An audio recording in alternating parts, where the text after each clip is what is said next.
Hi, Jerry Mona with Left Brain Marketing, a research firm specializing in recreation and high-ticket durables.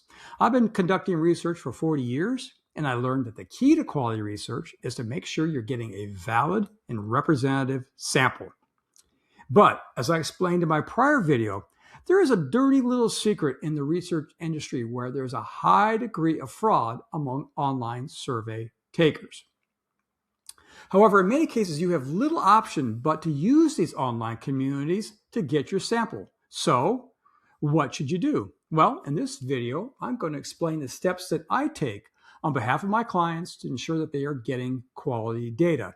This may help you structure your survey to help spot and eliminate fraudulent respondents that could be distorting your data and leading to wrong conclusions. So, how do we do this? Well, the first step is to carefully define your target sample. When you or your research provider first contacts a sample company, one of the first things you will need to define is your target.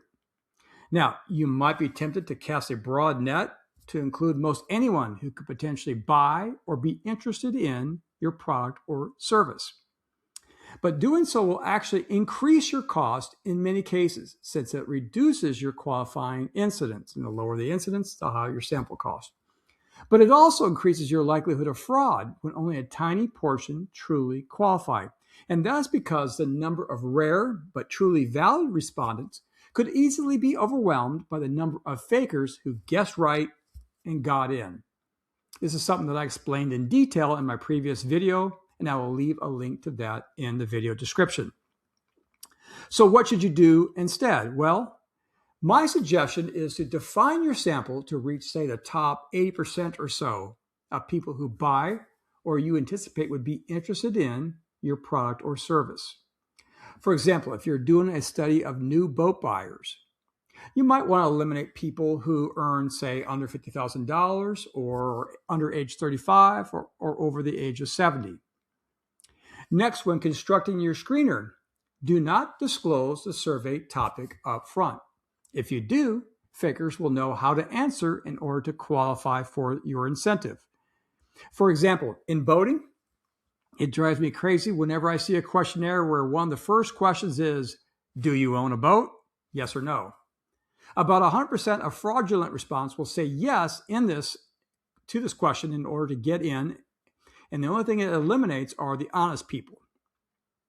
The only time it's okay to ask this specific question is if the sample source are people that you know own or use a product or service of interest. For example, if you're sampling your own customer database or state boater registration list, then it's fine to ask if they still own their boat. But if you're dealing with a general online consumer panel, then it's important to be somewhat vague in the screener portion of the questionnaire so as to not tip your hand. For example, instead of asking if you own a boat, ask them which of these leisure products do you own and give them an extensive list of choices. And this would include things like an RV, motorcycle, snowmobile, golf clubs, tennis racket, you name it, in addition to a boat. The goal is to make it less obvious what the survey is about initially. However, being vague about the survey topic is far from sufficient. And that's because fraudulent respondents know to answer in the affirmative. If you have 5 items in your list, they will often check all 5. And if you have 15, you guessed it, they will likely check all 15. So what do you do about that? Well, I use one of 2 approaches to help check for improbable events. The first is to have an extensive list where it is highly unlikely that someone owns everything on the list. So if they check every option, they are immediately disqualified.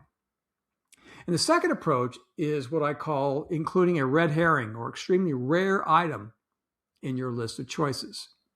For example, for a study about boats, if you have a screener question regarding what leisure products they own, you could include such things as a unicycle or an airplane in your list of choices. If they select one of those red herring items, they would also be immediately disqualified. They don't get to go past go or collect $200 or whatever incentive you happen to be offering. Now, it is true that by using this method, you might be eliminating the tiny fraction of your target customers who truly own all those things, but you will also avoid letting in a much higher number of fakers who could easily corrupt your sample. Now, you have to be smart about your red herring item.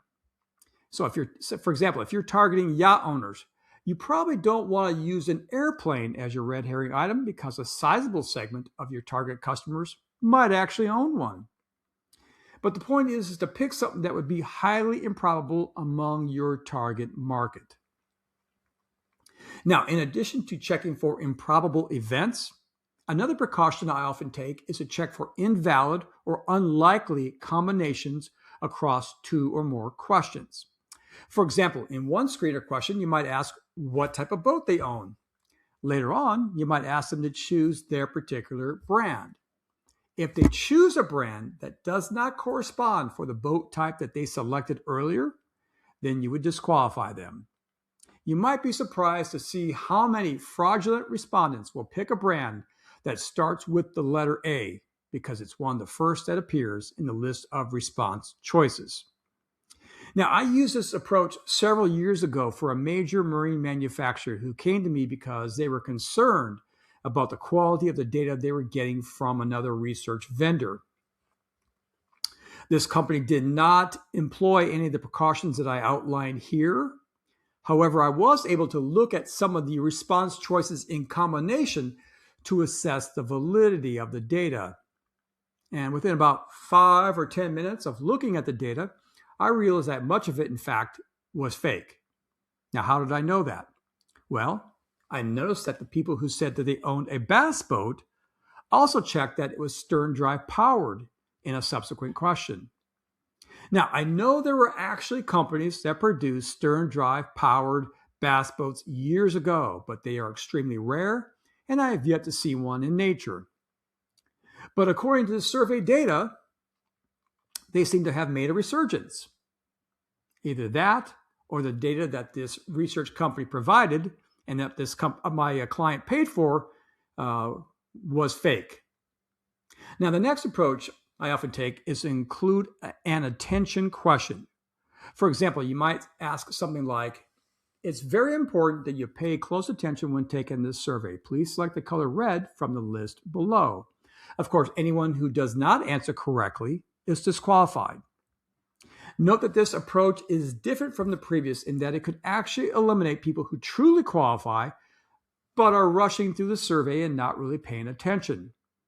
And since the goal is to get quality data, you really don't want these people anyway, who are unlikely to give you thoughtful responses.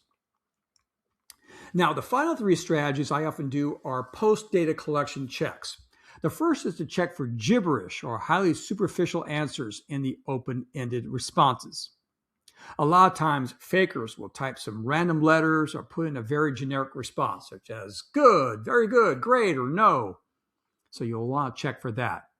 The second is to examine the pattern of the responses. So if you have a set of rating questions, for example, many fakers who are blowing through a survey will rate everything the same way, which in the industry we call straight lining.